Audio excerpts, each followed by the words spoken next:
This episode is brought to you by Airlink, high-speed internet technology that you deserve. Good morning to my listeners. It's morning right now when I'm recording it, and most likely you're listening to this probably right after you have survived a wickedly cold weekend here in Missouri, at least. And any of my Minnesota friends listening to this, there's apparently a high risk of tree explosions. That is at least what's all over my news feed, is that trees explode in Minnesota. And the way they report this is as if there's like landmines. I mean, you would think that you guys need to build a bomb shelter to avoid the trees exploding in Minnesota. I asked my father-in-law, I said, is that risk for tree explosion a real thing? You know, is there actually like you know how there's tornado warnings and watches? Is there a tree explosion watch or warning?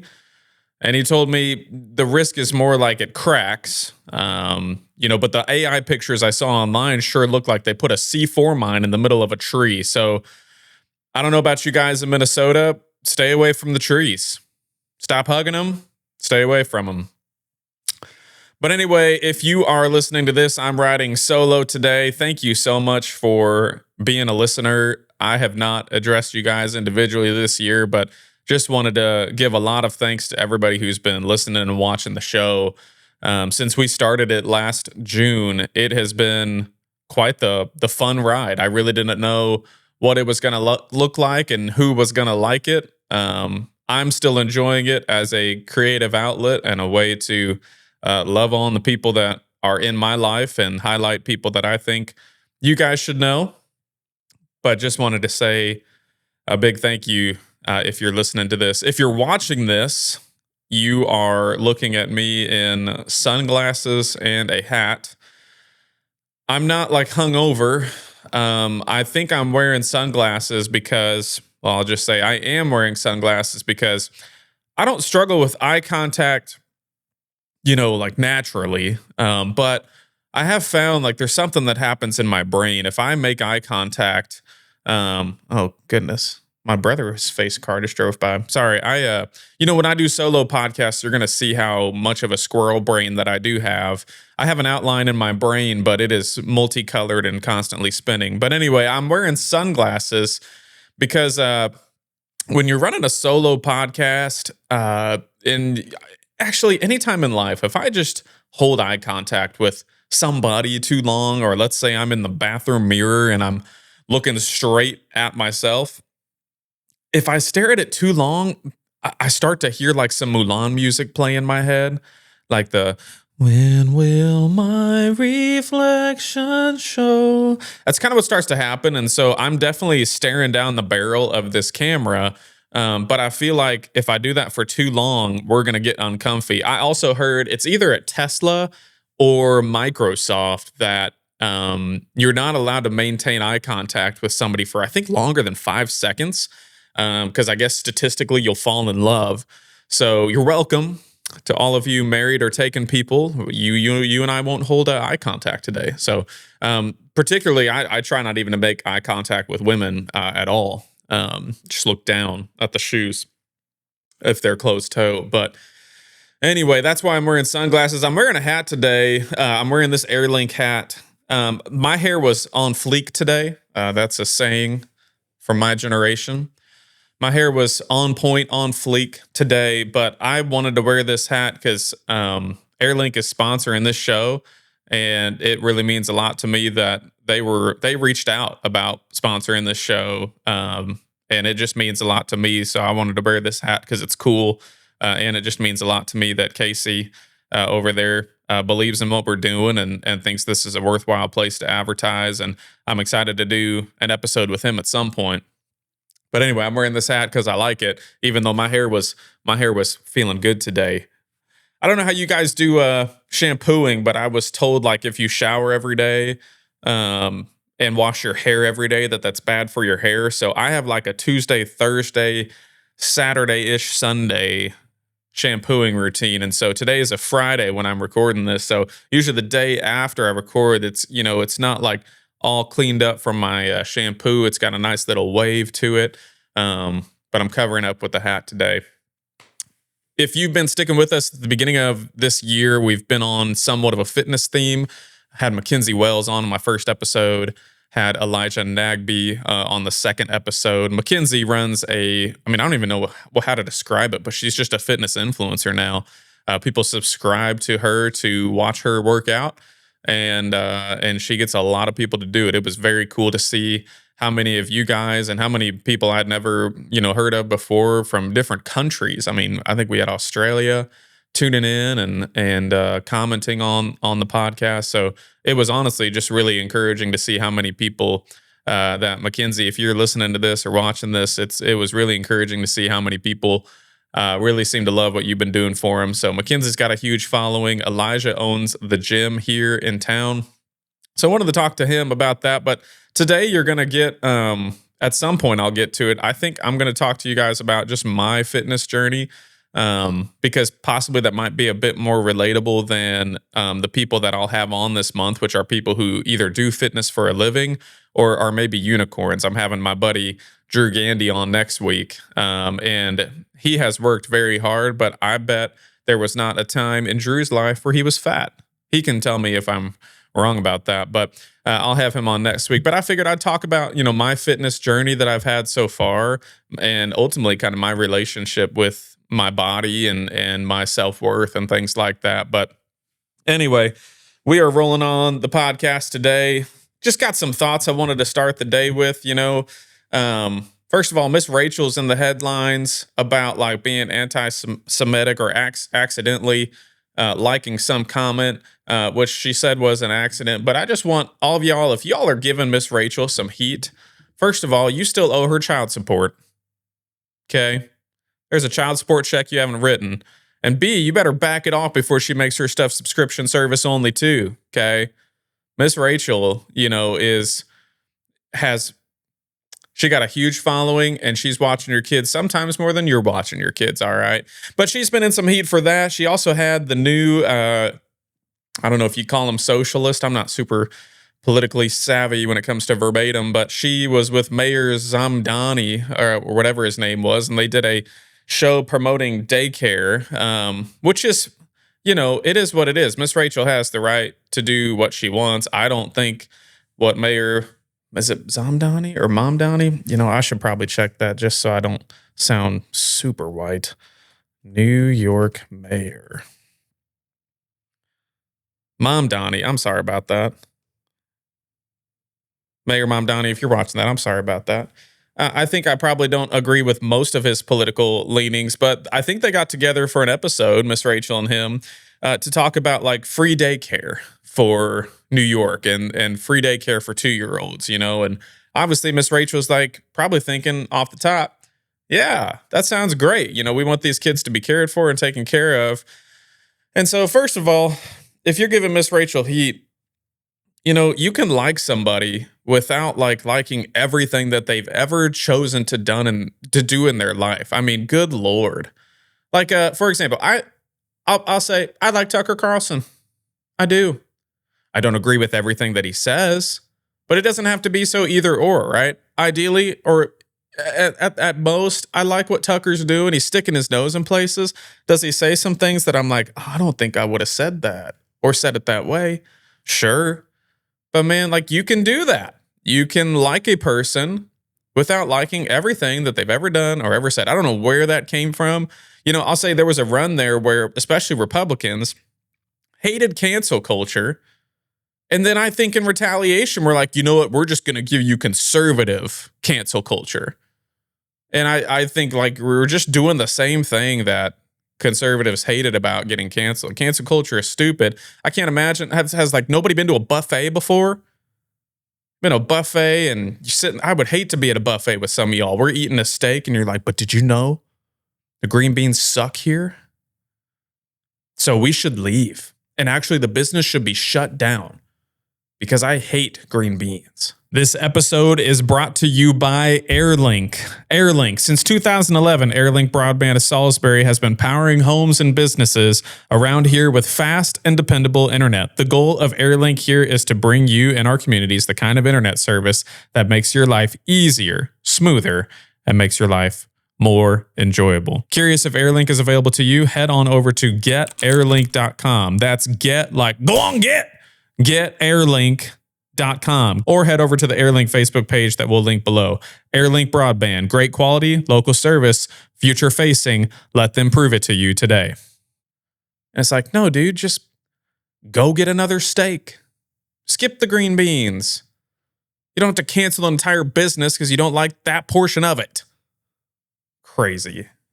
I would go to a buffet with most of you. Cody's back in the studio now. His mic's muted in case anybody's worried about it today. He's not going to talk. I'll address him, but I'll keep his mic muted, so there might be stuff that I might ask him. But anyway, we've just reversed cancel culture. Instead of Republicans or conservatives deciding that we're just going to say, that we're just going to call balls and strikes, we're just going to reverse cancel. Stupid. But anyway, what's crazy is, Mayor Mamdani and Miss Rachel are promoting government-provided childcare in New York as a solution to a problem that they see, by the way, which I'll say a couple of things on that. One, I'm so tired of the government creating problems and then creating the solution to it.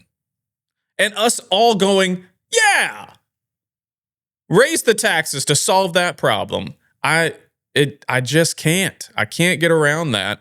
And also, what a con that in our country, we have thought, you know what?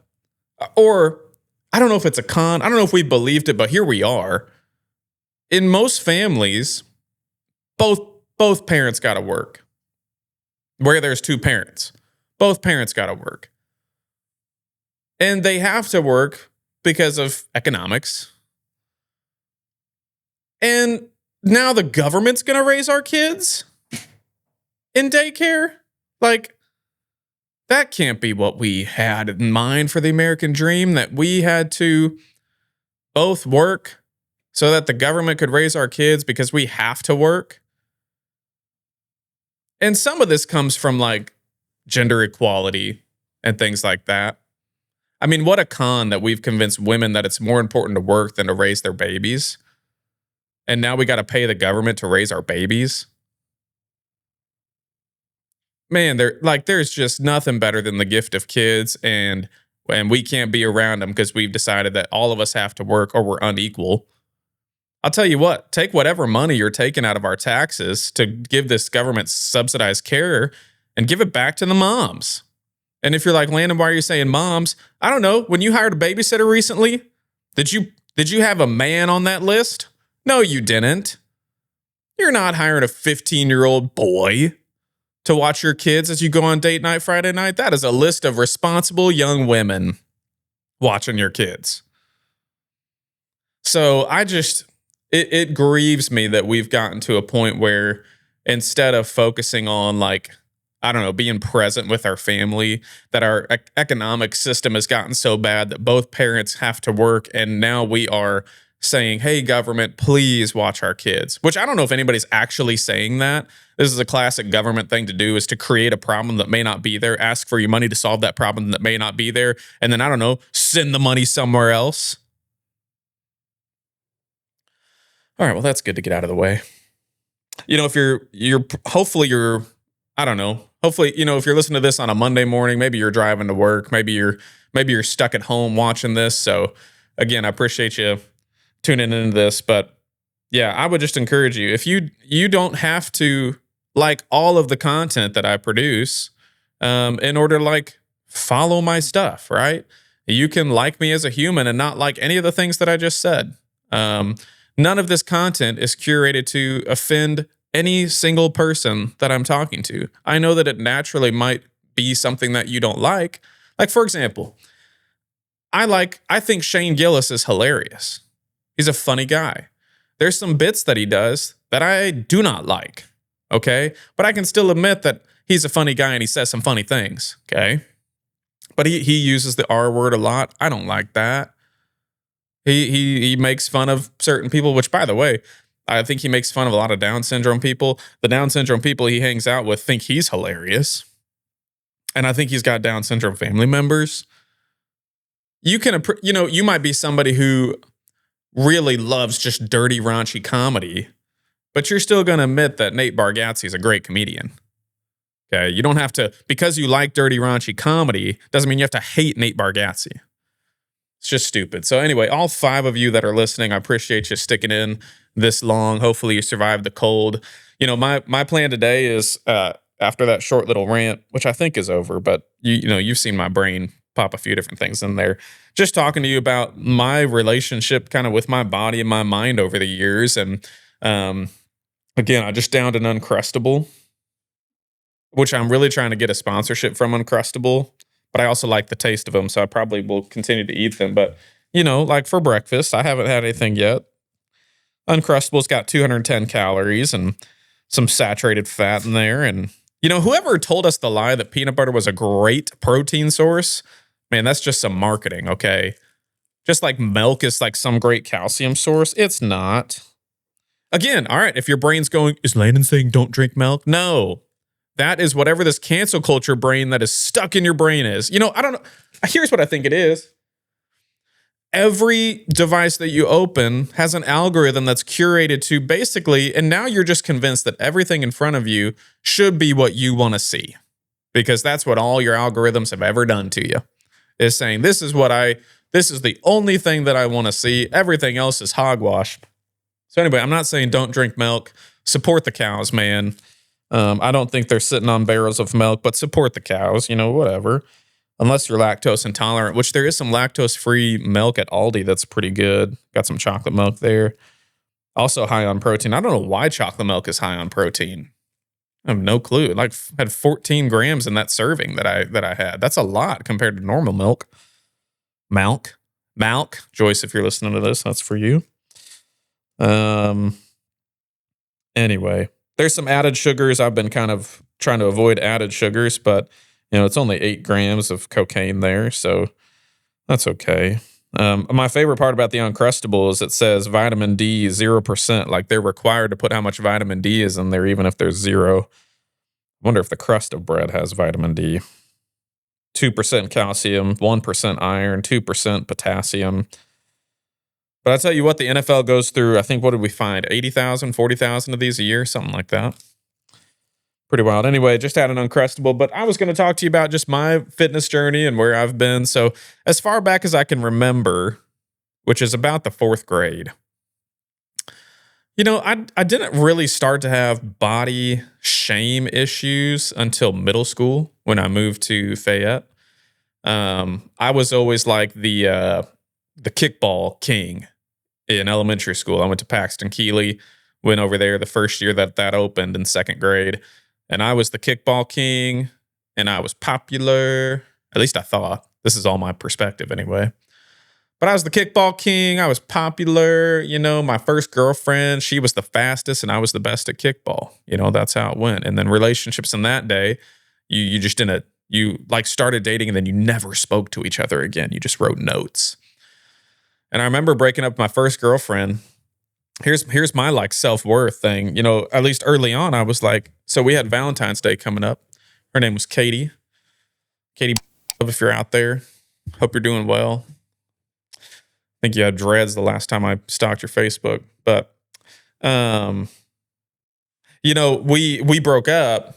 I broke up with her because on Valentine's Day, I, being the little Romeo that I am, I friggin' made homemade brownies in the shapes of hearts. And I put little M&Ms on top. And I wrote a cute little note. And I colored a brown paper bag red for Valentine's Day. And little stupid Romeo Landon was offended that Katie only got me these chocolate Lindors back. All right, she just got me some candy. And I was like, you know what? I went to all this effort to make these brownies, and all she got me was a bag of chocolate. And that was the end of the greatest romance ever had at Paxton Keeley. So anyway, that was kind of me growing up. As I was I was a little singer, a little piano player. I enjoyed playing sports. I was a decent little baseball player growing up. We had a couple of fun runs and Daniel Boone All Stars and Little League and all that. And I was part of the Cobras, which was a pretty good little traveling team. So anyway, I really didn't have body shaming issues until I can remember distinctly. I went to Kanakuk camps when I was probably fifth, sixth grade. And if you've tuned into the news lately, they're in some hot water over, I think, some child molestation issues. And I haven't checked the records, but all of y'all know my memory's pretty bad, but I don't think I was a victim of that based on the timeline and what I can remember. And I do remember that camp very distinctly because I got bullied like crazy for being fat, which I was. I was the biggest kid at that camp. And I remember as a kid, I was always just a little bulkier. I never thought I was fat until I got bullied for that week. And then I just was convinced that I was fat. And I think I also was convinced that I was fat too, because all those kids were super fast. But, you know, if you were to probably look back at me fourth and fifth grade, I was a pretty strong, bulky kid. I was just big boned. In fact, we used to play this sport. If you go back and listen to Logan and I's podcast, we invented a sport called taste ball. And I could never hit home runs. Logan could always hit home runs, and I couldn't until one day I started doing push-ups. And I would do 5 push-ups per page reading Calvin and Hobbes comics. And so I'm doing push-ups. And one day I do like 55 push-ups in one read. And then I hit my first home run. So I kind of got addicted to push-ups, which was the beginning of my man boobs, I think.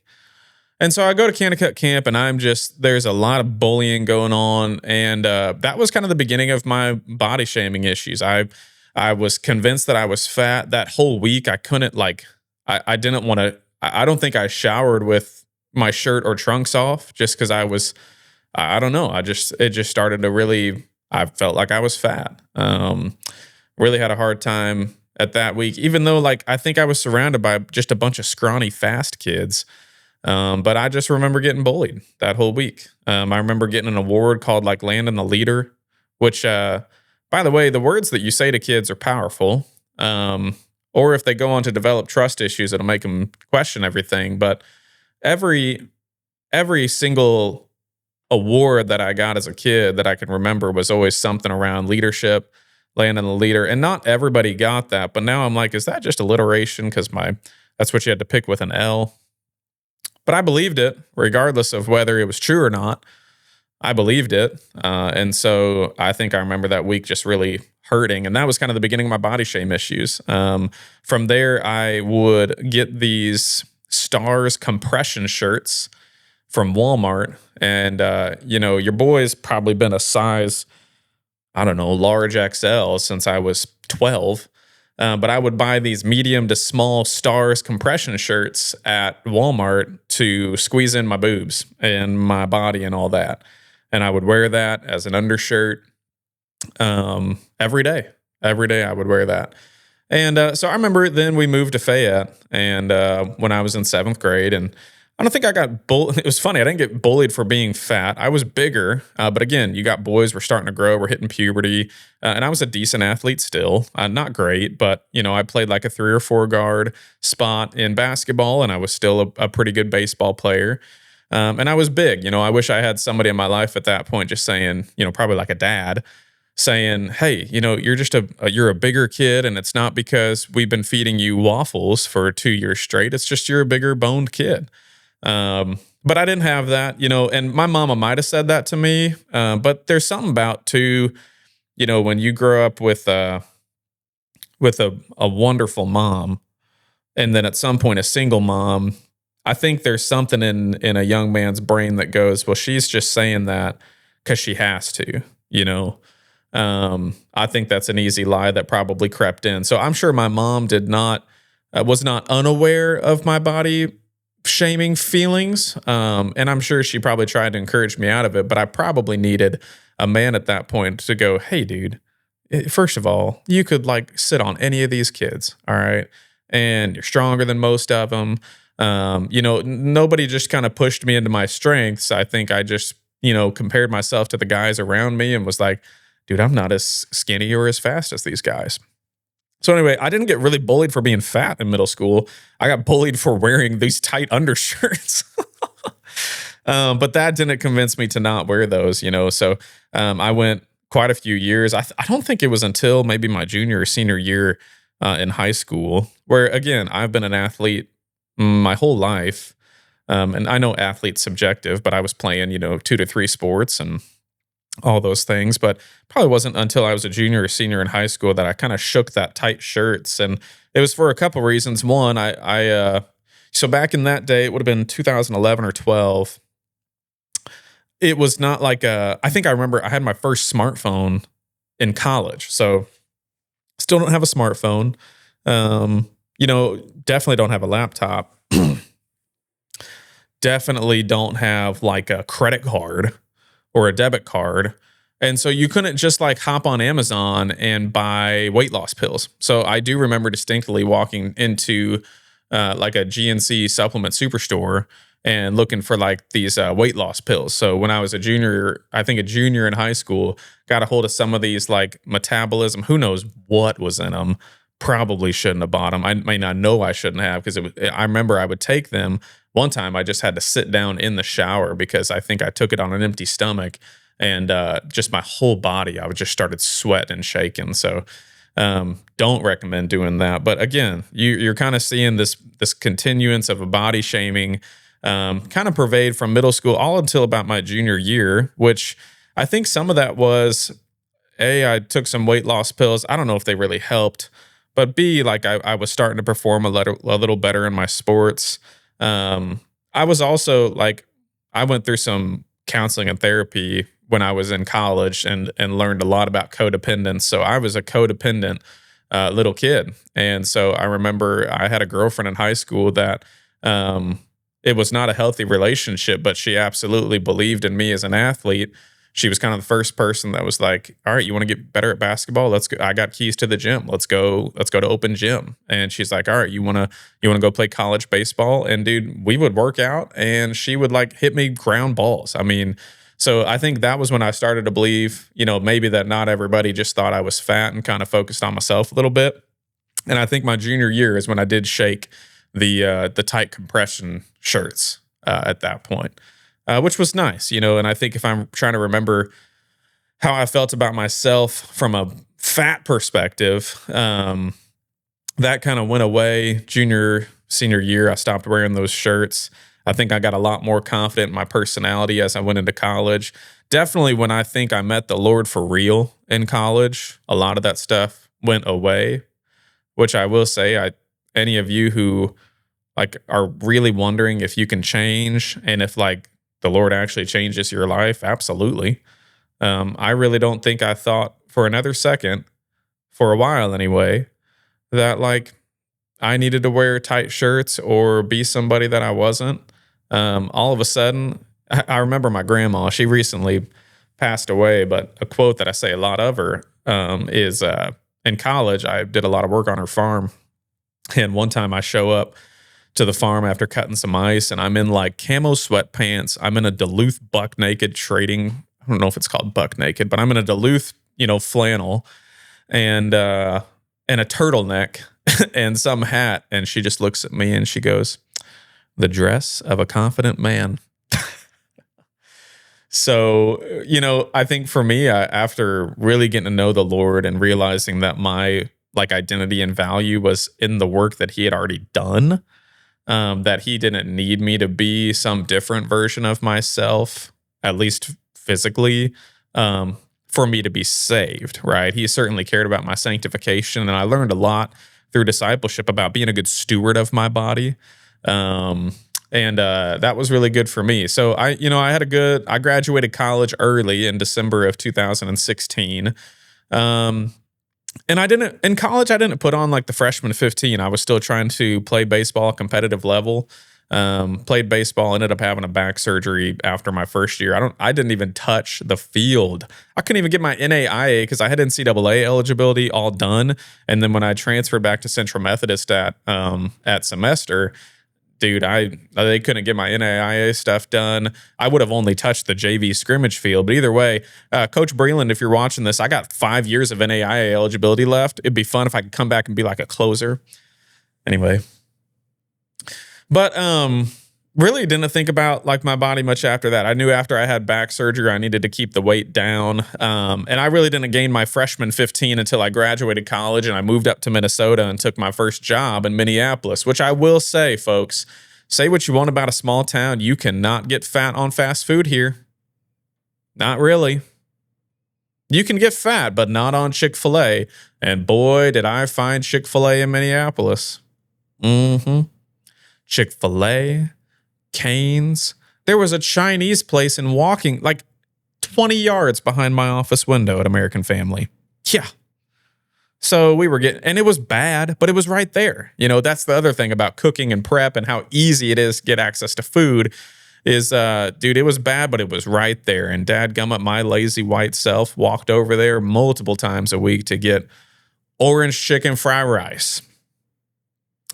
Anyway, definitely put on the freshman 15 at that point. I think at one point, that would have been 2017. So how old would I have been? Like 20, 21, 22? 230 maybe? Which on this 5'10 back surgery, 5'10 and 3/4 back surgery frame is not great. Not great. You don't want to be that big. And I even checked on multiple scales, right? And each time it was either 230 or above. And I was like, okay. So I've always had the ability to gain and lose weight like Oprah, just up and down, 230, 220. I could do that in a 2-week period. Just probably depending on how constipated or what food I ate and water and whatnot. But then again, some of this always just follows stress too. It's my first job. I moved. I'd started a new relationship with my now wife. But that's still stressful anytime. And by the way, I think I learned a lot of things about like myself where, you know, through therapy and learning how like codependent I was and also realizing some of the habits I had. But I didn't feel like I was very good at being in a relationship and loving on people, but dadgummit, I knew food. And so I know at one point I was dating a girl in college, not my wife, but a different girl. I think when we had McNann's here in Fayette, I think I did 2 or 3 months straight of $500 a month at McNann's. I was just like, and I think for me, I think intentions were good. You know, I wanted to spoil this person. And the only thing I knew that was good was how to spend money on things that tasted good, you know? And dadgummit, McNann's had a good, it was the loaded grilled cheeseburger, man. Not the loaded grilled cheese, the loaded grilled cheeseburger. That thing was a sandwich. Probably like 1,500 calories on its own. And, that was for me, Karen burgers before Karen burgers, although those would like knock you out for days. Karen's I could eat 3 times a day, and I haven't tried it yet, but I probably will. But anyway, so, you know, I moved up to Minnesota and access to food was always there. I discovered what Jersey Mike's was. I get a number 9 Mike's Way, no onion anytime. Anytime anybody wants to bring that to me, go for it. And, still, like, I wasn't necessarily, even when I was at that weight, I wasn't necessarily hating myself. I just adapted different clothing to fit. I discovered what stretchy jeans were, stretchy pants were, and it was all good. So anyway, worked up in Minnesota, moved over to a different insurance office, which was my most recent employer before myself. And they were kind of big into like, you know, keto and things like that. And, you know, I've always been somebody who's just tried to be a little bit reasonable. And I've always known that diets are typically fads and that I see these huge swings of we'll lock down on this diet. And then also I'll find you eating cake in the break room and you're miserable both ways. So anyway, I'll just fast forward and save you some time. You know, I moved back to Fayette. I launched in a 6-month period, folks. January of 2020 is when I get offered the position. In that month, I get engaged to Annie. Shortly thereafter, we are looking at and buy a house here in Fayette. And then a week later, I'm sitting in the Bloomington, Illinois airport, and the world shuts down in March of 2020. So anyway, in that run, before I started my own business in July of 2020, we got engaged. We bought a house. I moved down here. Annie and I did not ever cohabitate. And I moved down here. She stayed up, and her mom basically planned that whole wedding. And I lived by myself. I had Dylan Drew, my buddy, living with me for a bit as well. And, there was even a run in there where Josiah or Dylan Drew, Walt, even if you're listening to this, and I think Drew Gandy as well, we all had COVID at the same time. And we played Rocket League for 2 weeks straight in my house while Annie was visiting her family in like October of 2020. It was some of the best 2 weeks of 2020. And my wife hates it when I say that because we got married that year. But it was I didn't say it was the best, my dear, but one of the best. And that was our opportunity to shove apples and lettuce in our mouth when we couldn't taste anything. But by golly, never had I ever had a Casey's breakfast pizza that tasted so good when I couldn't taste anything, and then peanut butter M&Ms. But anyway, some of this is all just you're hearing some mental framework come out with my physical framework. But where it really hit, when I really started getting serious about my fitness, and by the way, you're going to go, hey, man, this was, I don't know, 3 years ago now, 2 years ago. You're like, why aren't you better off than where you are now? And I'm just going to tell you, sometimes things don't move as fast as you think they should. When you watch some of these fitness influencers, they did not get there over even 1 year sometimes. It takes a while. Right, Cody? Yeah? He shook his head, yes. Still muted. So anyway, I remember taking Annie and my daughter Ellie to the airport to go to visit her mom. And I remember just dropping them off and bawling like a little baby. Like I am weeping. And you might wonder, is it because your mother-in-law is awful? No, I have a wonderful mother-in-law and father-in-law. They have too many dogs for my taste, but I have a wonderful mother and father-in-law. So it wasn't like, dang it, she's going to go up to her mother-in-law and realize that they don't love me. Wasn't that, dude. I just remember like I was just heartbroken that I wasn't going to see him for a week. And then, of course, the thoughts go in your brain of like, what if something happens to him and I'm not there to protect him?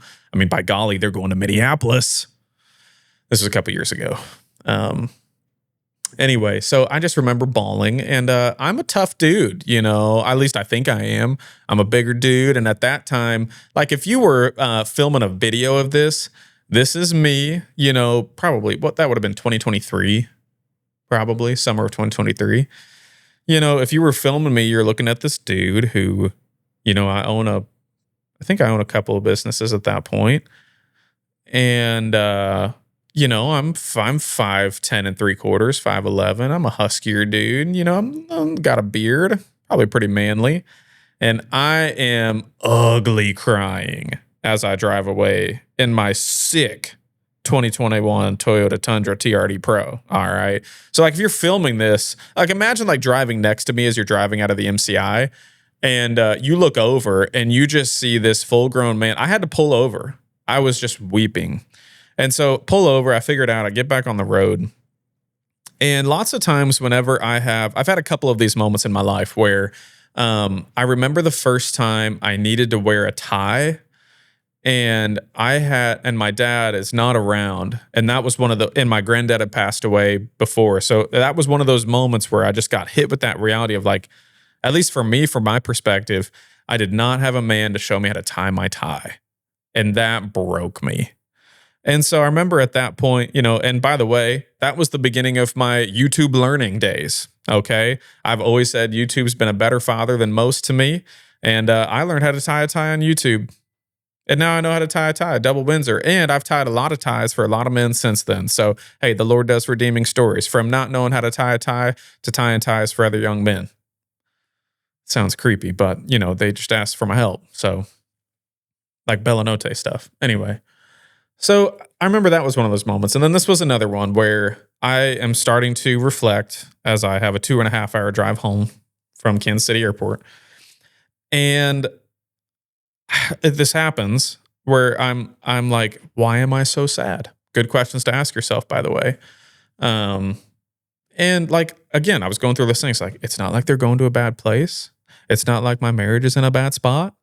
It's not like there's like anything going on. I was just going to miss them. And so I just kind of landed at this, I think, positive conclusion of just like, I love these people. I don't want to be away from them, even though I know they're coming back in a week. And by the way, if we're being honest, Henry and I are about to have a week alone together in the house in the summer. We can do whatever we want. We can go on walks. We can run around the farm. I mean, I think I probably played, I bet I had a great week. And now, like, because we'll still do that kind of thing where they'll go visit family. Now that I'm a golfer, like, I'm going golf. Like, again, like, in all things, it was a good thing. You know, if you're thinking about, like, is Landon going to have a horrible week? I'm not going to sit there on the couch crying.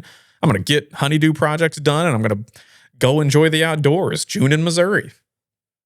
So, I'm just sad. And so sometimes then when I get sad and then I even reflect, and then as a dad, you know, you kind of learn some new lessons. And I'm just sitting there going, it's like, how could my dad, you know, I only have one daughter and she's one. How can my dad look at the landscape of his life of, you know, me or my mom and his 4 kids, who at the time he left, probably a little punky, but still, those are your kids. And I was just like, how can my dad ever do something that would cause him to lose all that stuff? And normally when I've asked myself that question in the past, and by the way, if you're like, how does this have to do with fitness? I'm getting there. Cody, how many minutes are we in on this? Dude, I am preaching a Pastor Jamie sermon here. Here we go. And so normally I would answer that question like, you know, he's just an idiot, or he's bipolar, or, you know, he's just stupid. And for as loud as that voice inside of your head can be, it just went sin. That is what sin does. And I had never really come to that realization that, like, the actual only logical explanation for the choices made by my father were sin.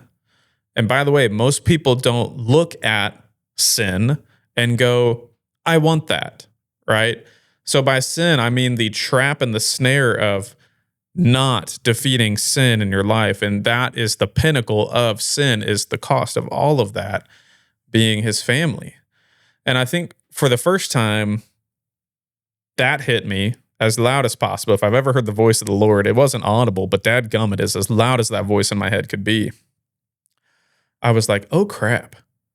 I bet my dad at one point felt so similarly and thought in his brain, there is nothing that could ever make me leave my kids or my wife. There's nothing.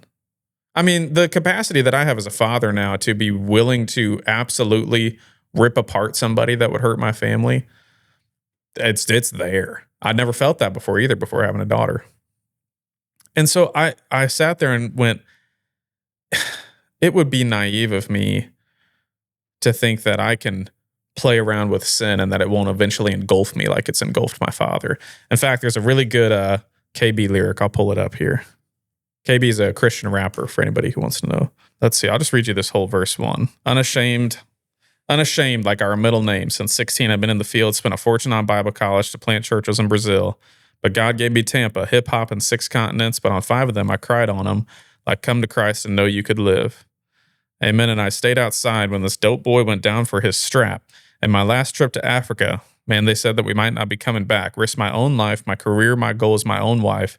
They say that's a lot for 25. That's the least I could do when he was crucified. And then this little stanza here. But sometimes I still feel like I'm in the dark. Yeah, let me explain the conflicts of Kevin's heart. Maybe the fact that my father left me plays a part, and why I'm so afraid that one day I could walk away and leave God. And then the hook after that is, will I make it to the end, or will I fall and lose everything? I'm trying to be a better man, but why is there so little change? If I'm honest, I'm doubting. And so that song lyric started to play in my head. And again, I was just like, why? It would be not just naive, but arrogant to think that sin won't do the same thing to me if I don't get really serious about killing it. So all that back to fitness, I'm in that moment. I'm like, holy crap. If I don't get serious about killing sin in my life, this could easily happen to me. And I don't want that, man. I'm sitting here with some of the deepest emotions I've ever felt over sending my wife and kid to my mother-in-law, who's wonderful, Jen, I love you if you're watching this. You make such good sourdough. Yeah. Anyway, you're you're more valuable than the sourdough that you make. That's just what's on my mind right now. Fat kid problems. But no, it's got less ingredients. Anyway. So for some reason, my brain's like, dude, you got to get a hold of your fitness. And I don't know why. But I think in my brain, I was like, dude, you lack no discipline and you are not a warrior in defeating sin in your life. And the first step to me, I guess I thought logically in my brain was, well, I need to be a warrior about disciplining myself and my body and what I put in my mouth and what I see with my eyes and what I hear with my ears. If I'm going to be a good steward of this temple that the Holy Spirit lives inside of, that fitness thing just started to make sense to me. So at that point, this would have been, I guess, maybe sometime in 2023, March of 2023. Yeah, I think that's when it was. First of all, I write all of this down. Highly encourage you guys, when you have moments like that, lean into them, go write it down. And so at that point, I think I buy like a whole weight room from my buddy Justin. And I put it in the garage of my house. And sure, like, I want you guys to hear this and hopefully be encouraged. I did not just go on for like a 6-month tear of working out every day. It took some habit building. And that's why I always said too, I was like, everybody's pushing for a gym in Fayette. I've got a gym in my basement and I can barely get down to it. It's a discipline problem for the most part. We had a YMCA over in Glasgow and I was like, we don't need a gym. Elijah's proved me wrong, much to my benefit, that, you can also create a community with it. But anyway, so I get a gym in my basement and I really start to work out, and I'm not working out like crazy. Like, I don't have goals. And you can still ask like Cody, who works out with me, if you were to ask me like, what are your goals? Like, I'm not trying to max out. I kind of don't ever want to max out. Like, I just want to show that I can go in there and hammer the things that I need to hammer, put the input in, and I'll worry about the lag measures later. My first boss, Derek at American Family, taught me that. Always, and it's shaped my life for the better since, is, if you want to lose weight, if you want to hit goals, it's very similar to the movie Moneyball. You're going to look at the lead measures, not the lag measures. They're talking about they're always talking about like RBIs or not RBIs, but like batting average and stuff like that. And they're like, well, what's the thing that leads to the thing that actually wins the ball game, which is runs. Well, what leads to runs? Getting on base. So, for me, the getting on base of my weight loss was the inputs, right? I don't know when I'm going to lose the weight or get healthier, but I know if I take these action steps, I'm going to count the push-ups, I'm going to count the things, the input, and trust that God and my body will take care of the output. So anyway, I start that process. I'm still probably weighing in that 220 to 225 range. And weight, again, is one of the better, at least for my goals right now, is kind of the main lag measure that I'm measuring, because by any scale, that's overweight for my size. And especially having a back surgery, I need to get compression off my discs. So start that journey. And like I said, I was maybe working out 35, 40 minutes. I would break a sweat. That was kind of my goal when it wasn't 0 degrees. And that was kind of the process of just working at different parts, of my body 4 or 5 times a week, making sure I took rest and things like that. And so kind of began that process and really have just been chipping away since then. And then in the spring of 2025 is when I hired Cody. And I hired Cody to help produce this podcast, help do some marketing for my businesses. And also he had at least a background in fitness, kind of. You're not a personal trainer, right? He has an exercise science degree. I didn't know that. Cool.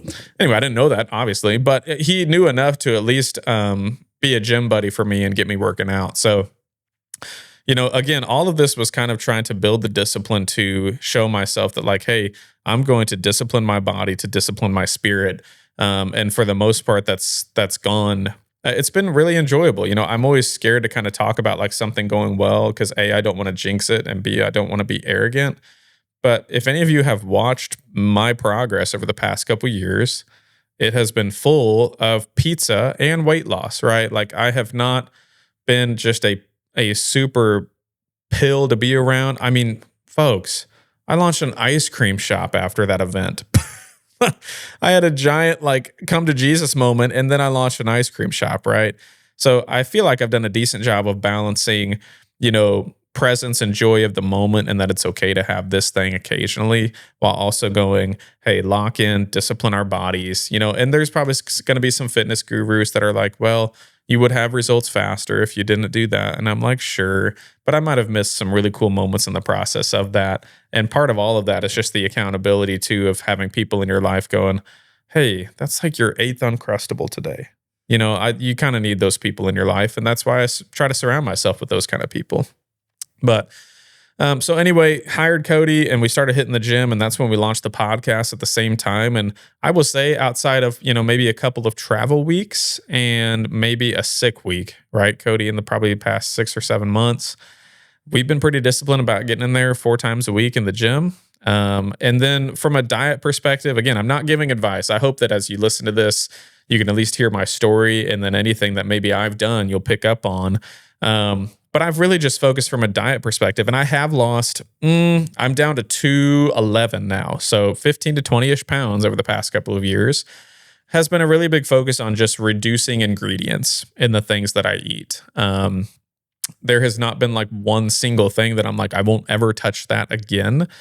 But I certainly like the Ritz crackers, they gotta go. I think that's one of the biggest things that gets people is not necessarily like having a big steak or having a big whatever. It's like when you're snacking on cracks and complex carbs in the process, that can get you in trouble and things like that. I love cheese, so I really haven't cut cheese out of my diet, but I'm not having cheesy crackers. I'm not having, loaded cheese something. I'm putting shredded cheese on my eggs, and then you can go buy some low-fat cheese from the grocery store and reduce your calories even more. That's what we did in our egg bake this week. So for me, it's just been a focus on less ingredients. I realized I really don't need bread for that much stuff. I have enjoyed, I don't think sourdough is any less calories, but I have enjoyed that I know sourdough is less calories, not less calories, less ingredients. And y'all, if you have not made yourself like a sourdough egg and sharp cheddar cheese sandwich, you're missing out. Really good. But so like my daily routines now from a diet perspective, I'll just give them to you because I am still continuing to make progress. Right now, I'm really enjoying creatine. I do think that's helping me a lot from a strength perspective. It's forcing me to drink more water. And on top of that too, I definitely feel stronger in the weight room. I also think there's some sleep and recovery benefits from creatine as well. And when you've got babies waking up multiple times a night like we do, that's been helpful as well. I don't know why creatine seemed like it was for moms in the 80s and 90s, felt like it was a gateway drug, but I have not been tempted to do cocaine or steroids yet. But stay tuned for the next solo podcast and we can talk about that. But, lots of times I wake up, y'all, I am so excited for my morning coffee. Like I'm just like, if I feel any gratitude, like when I go to bed, I'm excited about the morning coffee that I get to drink. So, I got a little espresso machine at our house and I make little 2 shots. Well, like I do 2 shots in the same string. I don't know. And then I'll put a little creamer in there, which has a little bit of sugar in there, but it's a simple like creamer. It's only got 3 ingredients. It's like cream, milk, and a little bit of sugar, and vanilla 4. Like the Pure Bliss stuff that you would see at the grocery store. Put that in there, mix the creatine in it, boom, go. I usually don't eat a breakfast because I try to only eat when I'm hungry. And when I am somewhat hungry, I try to drink a lot of water. So like this morning, I had my coffee, no breakfast. I did drink a whole 32-ounce Yeti of water, which I don't know about y'all, but I have to pee so much after that in the morning. Probably coffee in that just triggers all the movement. But anyway, I do that, and then usually by the time I get to work, I start to get hungry, 9, 10 o'clock, and that's where I'll usually just thaw out an Uncrustable, which it's been good for me that if I'm really hungry, I have to wait for that Uncrustable, and you got to wait 30 minutes for that thing to thaw out. Eat an Uncrustable, and then I'll actually probably try to go. Like I do think intermittent fasting is really good for you. There's been a lot of studies about it, but you also need to know yourself too. If you're somebody who doesn't eat breakfast and this has happened to me, you don't eat breakfast and then all of a sudden like you're dizzy or you can't function, you probably need to put something in there. You just maybe need to be more careful about what you put in there. More intentional, I guess is what I should say. More intentional about that. So like if you need to eat breakfast, just be more intentional about the breakfast. I think I've really gotten, for the most part, I traded my nighttime ice cream with a bowl of cereal, and I've traded my morning cereal for nothing. And then I eventually got rid of that bowl of cereal too at night because that's terrible for you as well. But sometimes you just make little trades to get in a better spot. Like I had a really bad habit. I would drive to Fayette from Columbia on my morning commute, and I would get hungry, and Casey's is just right there. And God bless Casey's breakfast pizza. It's so good. And so everybody's dogging me for my Uncrustables. That Uncrustable is a marginally better choice than me going to Casey's and getting a breakfast pizza and a can of Pringles. Okay. Which you say, Landon, just have more discipline. And I'm like, hey, that's a great point. Just tell me not to be fat while I'm at it. Like, these are just little baby steps that we're taking. Okay. And now, I'm down to, which by the way, that Uncrustable is 210 calories. Does it have a lot of ingredients? Yes. Is it as many as ingredients as you would make an Uncrustable peanut butter sandwich at your home? Probably. Okay. So quit judging me for the Uncrustables. The same peanut butter jelly sandwich you make is just as bad at home. Mine just doesn't have the crust on it. Anyway, so, and eventually maybe I'll substitute that out for like a protein bar or a thing of beef jerky, whatever. For me, it's about making incremental steps because I've really struggled with cold turkeying anything. And then all of a sudden on a Friday night, Landon's had 10 Uncrustables. So anyway, so usually I'll try to let that take me all the way to my workout. I'm usually working first thing in the morning. And then I again, some of this too, folks, is if you really got a hold of how intense or hard or focused you're working, and I guess I have some freedom in that I can set my own schedule. But man, for most of us, it really doesn't take 8 hours to do the things that we have to do. So I lock in real hard, and then about 3:30, we'll go and do a workout. I try to make it there without eating any lunch. If I do eat a lunch, we have been doing some meal prep now where I'll do some like chicken and rice and things like that. But I'll try to just make it to that workout without needing anything because there's some intermittent fasting about working out after not eating for a while. As long as you don't pass out. I've had to walk that line too. And then after that, I'll have a nice protein shake, usually a First Form or a Fairlife protein shake. You can get those at Sam's for cheaper than the grocery store. They're still expensive, probably like $3.99 a bottle, even from Sam's. But that gives me a nice kind of fills me up a little bit, just enough. It's 42 grams of protein as I drive home. And that way, when I get home and I go to make dinner, I'm not like shoving potato chips in my mouth while I'm trying to make dinner because I'm hungry. So that kind of holds me over. And then usually, again, we're just trying to make less ingredient type dinners, taco bowls. If you guys have ever heard of dog bowl, I mean, it's basically just throwing like scrambled eggs, ground beef, and rice and everything in a bowl. And again, I don't really count those calories, but I am going, there's 4 total ingredients in this dinner. There's 5 total ingredients that we've mixed in here. That is better than a complex Stouffer's lasagna that you put in there. And so anyway, a lot of it has been discipline, but for me, it's been about incremental baby steps. Like we've always made like full fat, sharp cheddar cheese put on everything. I've just now started to get to the reduced fat cheese, which if I'm honest, tastes just about the same. And it's going to reduce my calories even more as I'm trying to get my weight down. My weight goal is to kind of be I would love to be sub 200. I don't think I've been sub 200 since I was in 2nd grade. Kidding. It was more like probably freshman year in high school, sophomore year in high school. Love to get sub 200, be like in the mid to upper 190s and still maintain a good athletic frame. My athletic goals, like I don't have a big like competing goal or anything like that. I really enjoy playing tennis. I really enjoy playing golf. But a big motivator for me is just making sure that I can physically outwork my kids, physically hang in with my kids for a long time. A lot of you guys know my family dynamics is how I'll put it with my children. I want to try to live as long as possible. Something I say in the weight room all the time is like, hey, I gotta get healthy so I can chase my kids, so I can catch them. Now, it's a funny meme now. But I'll never forget one of the most impactful videos I ever watched. And Cody, if you want to edit this in, there is a video where this lady is getting her daughter and stroller out of the car. She gets her kid into the stroller. I don't know if it's a daughter. I just frame everything as daughter because I love my daughter. But gets this kid in the stroller. Stroller wheels aren't locked. And stroller starts to go down. This could be AI. I don't know. It's still impacting me. Starts to roll down this hill, this street. And this lady is so not in shape that she like falls and can't go get this kid. And this stroller is inevitably headed into traffic. And like she can't get up. And I have never been in that sort of state. But I can't imagine watching back the movie of me being so unhealthy that I can't go chase after my kids, rescue them from something, things like that, because I'm not healthy or because I'm too fat or like, I think Cody, for a good reason, pushes me in the weight room, but I'm terrified of getting hurt. I don't think I've got a 3-year-old and a 1-year-old. I don't think I want to go 6 months where I tear up something in my shoulder and I can't carry him, you know? So for me, again, like sometimes we watch fitness things and all the people we envy or whatever, and you think, if I don't look like that, I'm a failure. And it's just not the case. Or if I'm not lifting this much, it's just not the case. Just get in there and do it. Just start doing it. Do not hurt yourself, because that will just set you back even further. But go in there, make progress day by day, little by little, 1% better. I think that's how I hope that's how I live my life. It's how I hopefully run my businesses, is we just want to be incrementally better. Don't want to burn out because we decided to get 50% better in one day and then crash. So, yeah. How long are we in now? Dang, I could get back into preaching, guys.